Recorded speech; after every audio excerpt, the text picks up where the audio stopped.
शांताकारं भुजंगशयनं पद्मनाभं सुरेशं विश्वाधारं गगनसदृशं मेघवर्णं शुभांगं लक्ष्मीकान्तं कमलनयनं योगिभिः ध्यानगम्यं वंदे विष्णु भवभयहरं सर्वलोकैकनाथं। मंगलम भगवान विष्णु मंगलम गरुड़ध्वज मंगलम पुंडरीकाक्ष मंगलाय तनोहरि।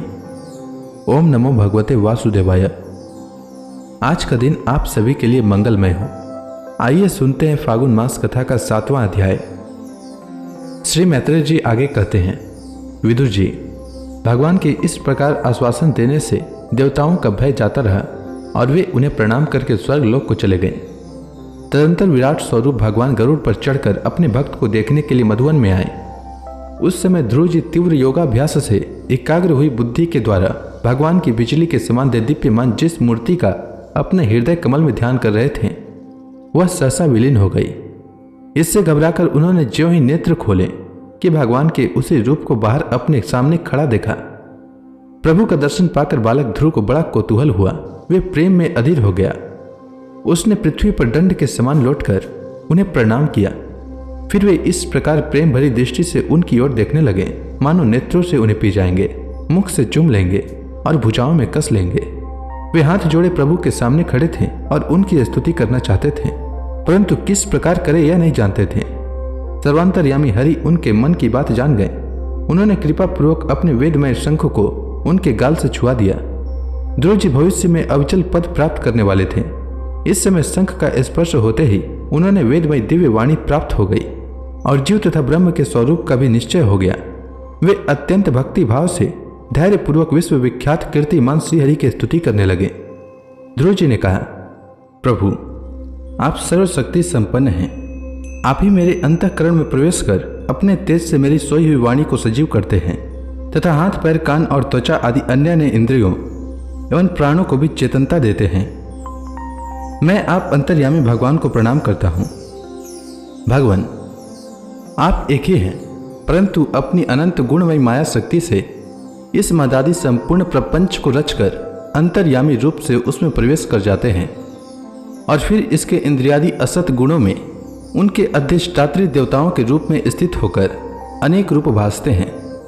ठीक वैसे ही जैसे तरह तरह की लकड़ियों में प्रकट हुई आग अपनी उपाधियों के अनुसार भिन्न भिन्न रूपों में भासती है।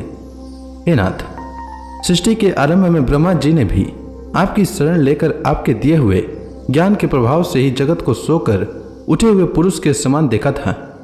दीनबंधो, उन्हीं आपके चरण तल का मुक्त पुरुष भी आश्रय लेते हैं। कोई भी कृतज्ञ पुरुष उन्हें कैसे भूल सकता है।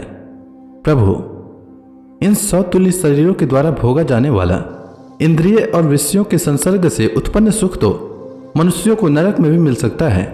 जो लोग इस विषय सुख के लिए ललायित रहते हैं और जो जन्म मरण के बंधन से छुड़ा देने वाले कल्पतरु स्वरूप आपकी उपासना भगवत प्राप्ति के सिवा किसी अन्य उद्देश्य से करते हैं, उनकी बुद्धि अवश्य ही आपकी माया के द्वारा ठगी गई है।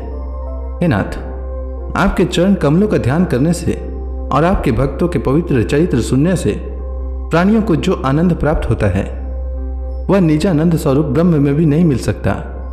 फिर जिन्हें काल की तलवार काटे डालती है उन स्वर्गीय विमानों से गिरने वाले पुरुषों को तो वह सुख मिल ही कैसे सकता है। अनंत परमात्मन, मुझे तो आप उन विशुद्ध हृदय महात्मा भक्तों का संग दीजिए जिनका आप में अविचल भक्ति भाव है। उनके संग में मैं आपके गुणों और लीलाओं की कथा सुधा को पी पी कर उन्मत्त हो जाऊंगा और सहज ही इस अनेक प्रकार के दुखों से पूर्ण भयंकर संसार सागर के उस पार पहुंच जाऊंगा। कमलनाथ प्रभु, जिनका चित्त आपके चरण कमल की सुगंध में लुभाया हुआ है, उन महानुभावों का जो लोग संग करते हैं वे अपने इस अत्यंत प्रिय शरीर और इसके संबंधी पुत्र मित्र गृह और स्त्री आदि की सुधि भी नहीं करते। अजन्मा परमेश्वर, मैं तो पशु वृक्ष पर्वत पक्षी सरीसृप देवता दैत्य और मनुष्य आदि से परिपूर्ण तथा मदादि अनेकों कारणों से संपादित आपकी इस सत्सदात्मक स्थूल विश्व रूप को ही जानता हूँ। इससे परे जो आपका परम स्वरूप है जिसमें वाणी की गति नहीं है उसका मुझे पता नहीं है। भगवान, कल्प का अंत होने पर योग निद्रा में स्थित जो परम पुरुष इस संपूर्ण विश्व को अपने उदर में लीन करके शेष जी के साथ उन्हीं की गोद में शयन करते हैं तथा जिनके नाभि समुद्र से प्रकट हुए सर्वलोक में स्वर्णवर्ण कमल से परम तेजोमय ब्रह्मा जी उत्पन्न हुए, वे भगवान आप ही हैं। मैं आपको प्रणाम करता हूँ।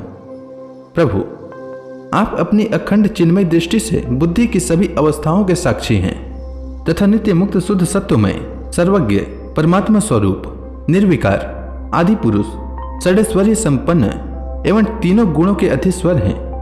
आप जीव से सर्वदा भिन्न हैं तथा संसार की स्थिति के लिए यज्ञाधिष्ठाता विष्णु रूप से विराजमान हैं।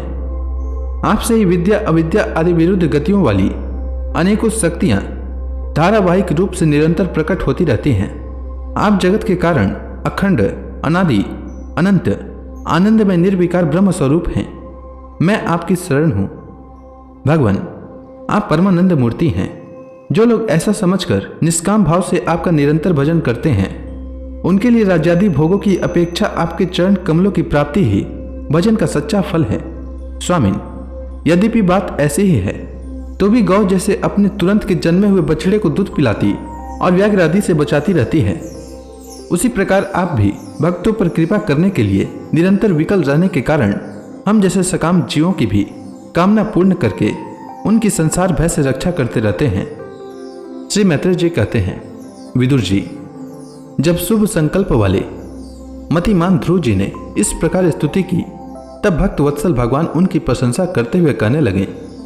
श्री भगवान ने कहा, उत्तम व्रत का पालन करने वाले राजकुमार, मैं तेरे हृदय का संकल्प जानता हूं। यद्यपि उस पद का प्राप्त होना बहुत कठिन है, तो भी मैं तुझे वह देता हूं, तेरा कल्याण हो।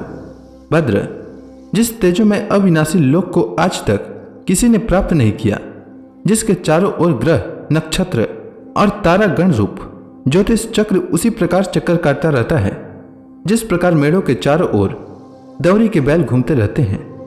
अवान्तर कल्प पर्यंत रहने वाले अन्य लोकों का नाश हो जाने पर भी जो स्थिर रहता है तथा तारा गण के सहित धर्म अग्नि कश्यप और शुक्र आदि नक्षत्र एवं सप्त ऋषि गण जिसकी प्रदक्षिणा किया करते हैं, वह ध्रुव लोक मैं तुझे देता हूं। यहां भी जब तेरे पिता तुझे राज सिंहासन देकर वन को चले जाएंगे, तब तू 36,000 वर्ष तक धर्म पूर्वक पृथ्वी का पालन करेगा। तेरी इंद्रियों की शक्ति ज्यों की त्यों बनी रहेगी। आगे चलकर किसी समय तेरा भाई उत्तम शिकार खेलता हुआ मारा जाएगा, तब उसकी माता सुरुचि पुत्र प्रेम में पागल होकर उसे वन में खोजती हुई दावानल में प्रवेश कर जाएगी। यज्ञ मेरी प्रिय मूर्ति है। तू अनेकों बड़ी बड़ी दक्षिणाओं वाले यज्ञों के द्वारा मेरा यजन करेगा तथा यहाँ उत्तम उत्तम भोग भोग कर अंत में मेरा ही स्मरण करेगा। इससे तू अंत में संपूर्ण लोकों के वंदनीय और सप्त ऋषियों से भी ऊपर मेरे नीच धाम को जाएगा, जहां पहुंच जाने पर फिर संसार में लौट कर नहीं आना पड़ता है।